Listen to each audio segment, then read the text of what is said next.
Hello, everybody, and welcome to the White Hatter YouTube News Show. I'm Brandon. I'm Darren. Let's get into some news stories, shall we? In the news. First news story is Elon Musk deepfake designed to promote a crypto scam. Well, which could be kind of believable because he's big into crypto, right? A lot of people base their crypto investments on the words influencers. On the words of Elon Musk. People have tracked crypto pricing based off his tweets to some success. Yeah, wasn't there some controversy of a year or 2 years ago where he was really pushing one, and then all of a sudden it dived, but he pulled out before it happened and made. I don't know the details of that, but all I know is that stock prices can rise and fall like the tide. Yeah. Did you get that one? Yeah, I got it. Okay, got it. Just given a tweet from Elon. So a scammer had used a deep fake of him, and it was manipulated from an actual interview he did with the TED Talk? Yeah, organizer. He didn't do a TED Talk, but he was speaking with, I think, the CEO of TED. Of course he did. And a scammer had manipulated it and created a deep fake from that, where it had him basically promote a BitVex coin, basically, and it encouraged people to invest into it. It would be interesting. How many people invested? Lots? Did it say? Apparently, the reports, it wasn't a whole lot, but it did caught a few people. Love him or hate him. I'm kind of mixed on Elon, to be quite honest, because I really love what he did with respect to technology over SpaceX and what he's doing there. But his recent venture into Twitter, that's a whole nother thing onto itself, and the controversies there, over the fact that, he would unban an ex-president from the United States because he believes in that type of behavior should be free speech. So I'm kind of torn between him, right? Because I really do like, his Starlink, his internet. I mean, it's just, I really like what he's doing on that field. But I think sometimes he steps into areas that just for the pure narcissistic part of him so that he's in the limelight, right? Is what I think. Possibly. But anyways. So I guess this delves into a bigger topic around deep fakes and we've been talking about that for leaders and personalities in regards to the challenge we are going to be facing when you have potential conflicts launched from deep fakes. I just saw an article on that very issue over what's going on in the Ukraine right now, where as the conflict started, there was a deep fake of the Ukrainian president that was created by Russia's, and it was a form of, it was fake. It was a deep fake, but it was really well done, where the president of the Ukraine on this video was saying something, basically put down your arms, we capitulate to the Russians and all, and it looked really real when in fact it was a deep fake, right? So, I mean, this is why even today, when you hear and see these things online, you got to question, is that actually, we say this to the kids, right? Like we in our presentation, as you know, we talk about the fact that sometimes even when you're streaming with somebody online, they may not be who they say they are or actually are, because there is hardware and software out there that allows people to morph their picture real time, live, right? So it's interesting, right? Yeah, I believe deepfake's going to be a bigger issue years after this. This is just used for a scam, but we can definitely see this being used for more nefarious purposes. Remember his flamethrower that he had, where he was selling his flamethrower? The flamethrower. Or his, I wonder what's happening with his Tesla truck. Have you heard anything more on that? I haven't been following the truck, the Cybertruck. Remember when he brought it to view and said, "Hey, it's impenetrable," and somebody on stage smashes. Yeah. Anyways, speaking of Twitter, so Twitter pays. You really, Musk? You want to buy it? So Twitter to pay $150 million fine to resolve data privacy violations. So what was happening is people would use Twitter's two-factor authentication model. So what is two-factor authentication for those people who are watching who don't know? Basically, it's requiring a physical ID of some sort in order to add that to your password. Right, and it's something that we do recommend. I mean, you're going to build upon that for a second, right? Because two-factor authentication does make your applications, your sites safer. Yes. However, there's multiple kinds of two-factor. You got your text message two-factor. You got your software token, which is basically an app like a Google Authenticator or LastPass. Right. Open the app, generates a code every minute for your site. Right. Which are itself more safer. Right. So Twitter had a problem where basically it was collecting. More safer, or do you just mean safer? Just, it's safer. No, not more safer. Safer. It's safer. Okay. You're the educated one, right? Yeah. So Twitter was found kind of using personal information that was provided for security purposes along with their marketing material. So which is a no-no. This is a big reason why people don't trust when people say, I don't want to give my phone number to this site in order to get a code. So to be clear, so what was happening was people would sign up for two-factor authentication on Twitter, and they would use their cell phone number, right? Because TFA, usually the code goes to your cell phone.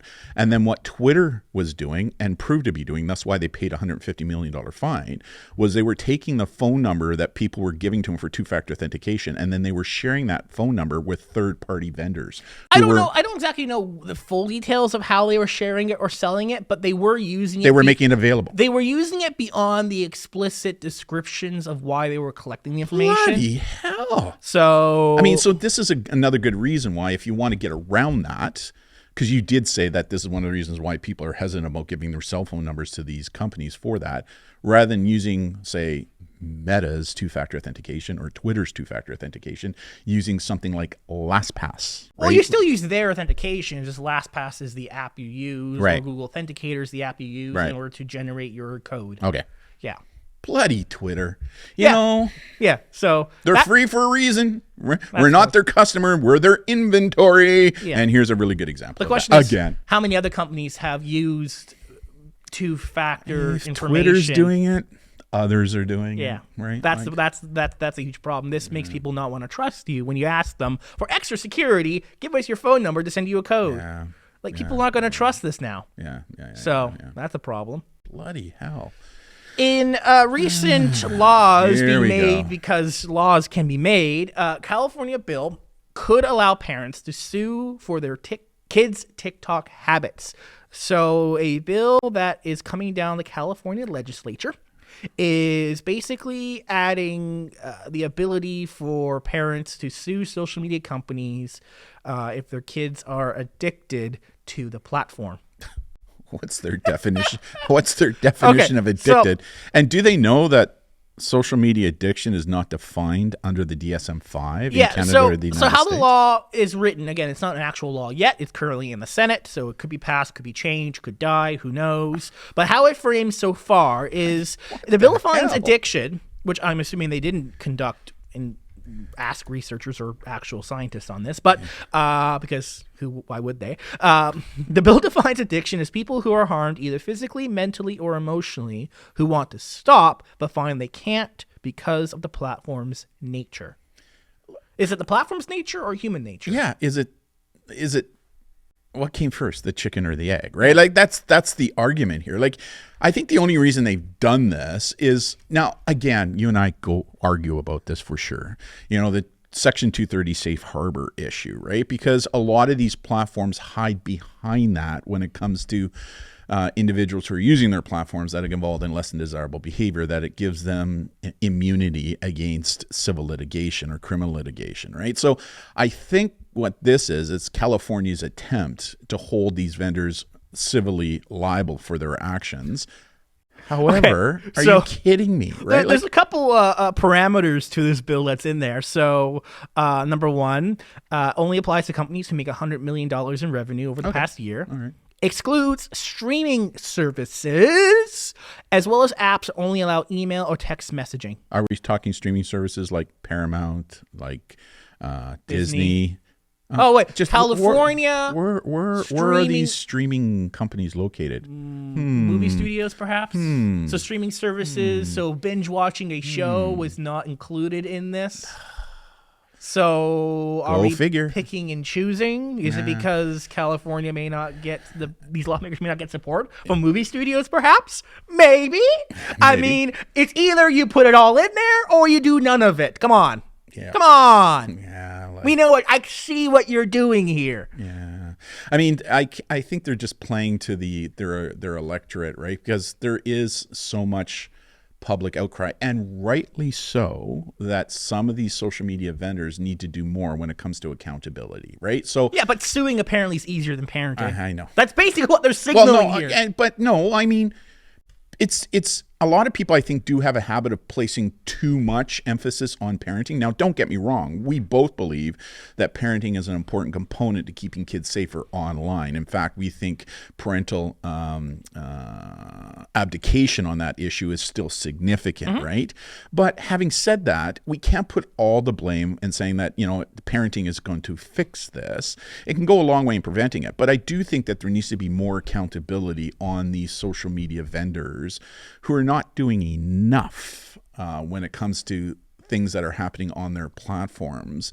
And I think the day is coming, and I know you disagree with me, but I do think the day is coming where the federal government in the U.S. is going to pass legislation that removes Section 230 coverage. Or even better, they should be looking at laws like Australia and even Great Britain now that have now putting into place to hold these types of companies more accountable. In those places, they put in protections in regards to consumer privacy. Yes. They're not necessarily around addiction. No. I think addiction is they're tackling addiction versus privacy. Yeah. They're obviously making So trade groups may have responded.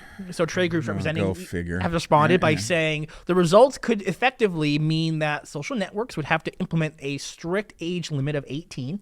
But there is no age verification system on the market right now that works. Right, which would be pointless. But again, if all social media says, hey, our apps are 18 plus. Right. Okay.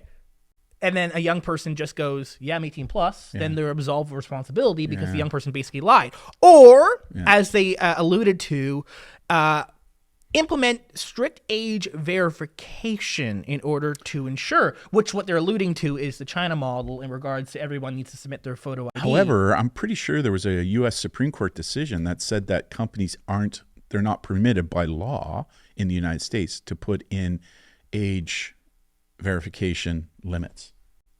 In what respect? With respect to that very issue, right? In that you can't submit your ID?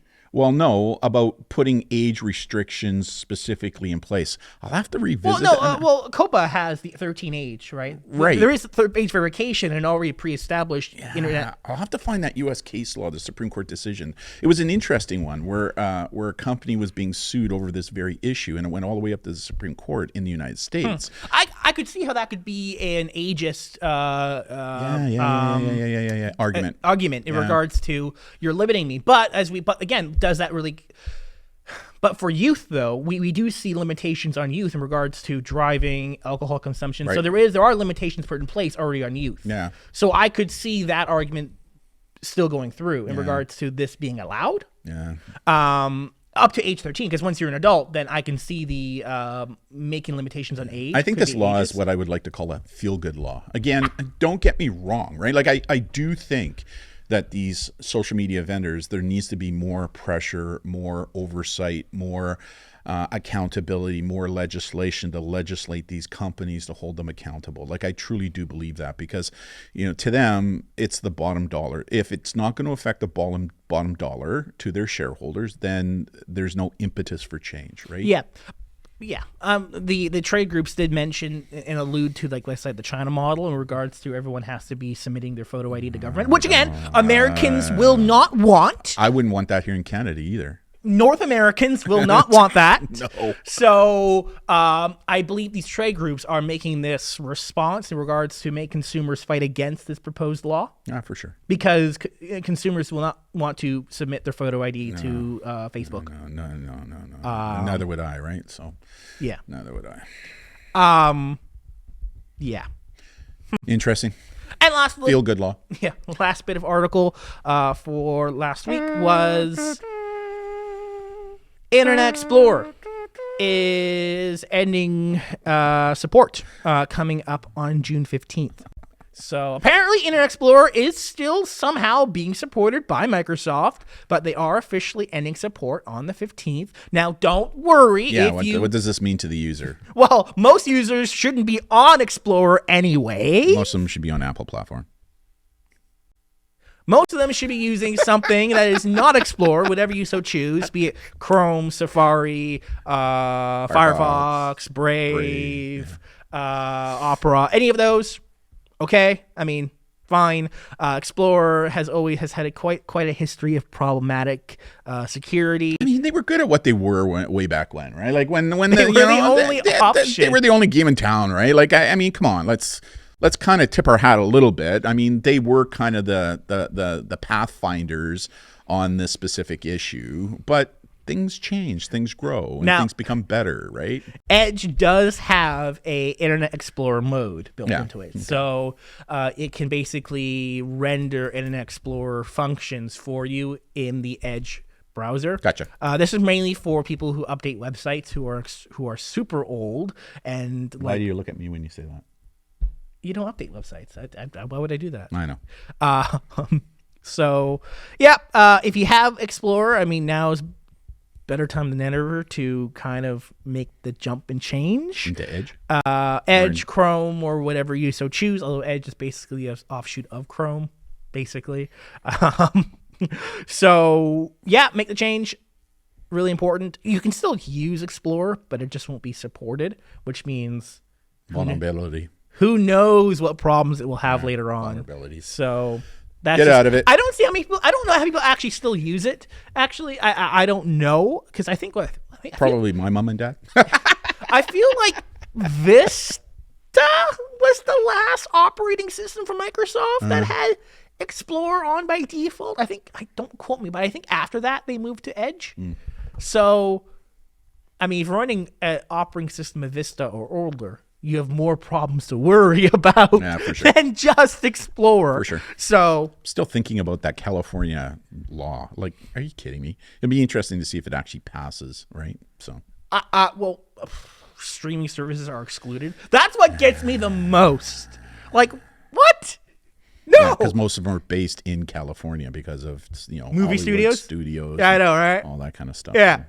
Hey, speaking of which, did you hear here in Victoria that here out in the West Shore they're building a huge sound stage, right? Yeah. Apparently, a lot of the big Hollywood producers, they're looking very hard at moving their home bases here into this area, right? Where it's like, wow. Yeah. So interesting. Yes, indeed. So there you go. No, we're not moving the studio there. No. That would be way too expensive. Could you imagine? I know. That'd be kind of cool. Huge green screens, CGI. I mean, we kind of use CGI in some of the stuff that we do when we're doing our live show, but I mean, that'd be kind of cool. Yeah. So, and maybe you have something to teach them. Probably not. No $1 million movie companies. I know. Anyways, I'm Darren. I'm Brandon. Thank you all so much, and we'll see you all next time. See you next week. Bye, everybody.